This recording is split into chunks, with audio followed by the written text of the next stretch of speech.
bonjour.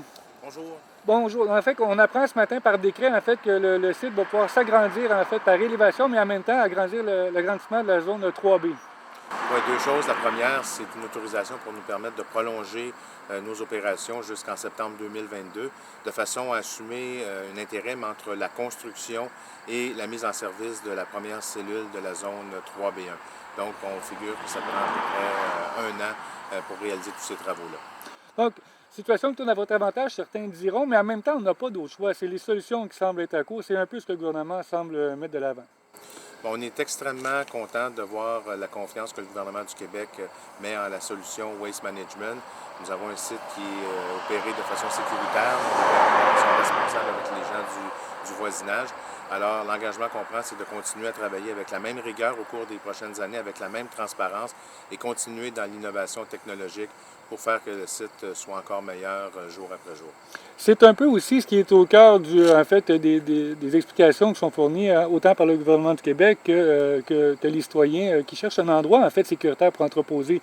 Les informations du 2055 nous laissent savoir que certains autres sites, dont celui de Saint-Rosaire, présentent des lacunes au niveau de la sécurité, au niveau de l'entreposage. Qu'est-ce qu'on répond à ça?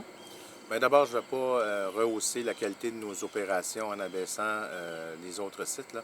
Ce que je peux vous commenter, nous, c'est la qualité de nos informations et on s'affaire à être non seulement conforme à tous les standards environnementaux du gouvernement du Québec, mais de travailler à innover, de trouver d'autres solutions pour améliorer la gestion quotidienne et aussi trouver des débouchés, notamment pour les biogaz convertir en énergie. On en est même rendu à utiliser les eaux pour faire de l'irrigation comme engrais pour des saules qui deviennent des tiges que l'on utilise dans des murs anti-bruit. Donc, vous voyez, quand je parle d'innovation technologique, on va amener le site ailleurs au cours des prochaines années et on espère que cette période qui nous est accordée d'une dizaine d'années nous permettra encore une fois de justifier de nouveaux investissements ici pour innover encore une fois.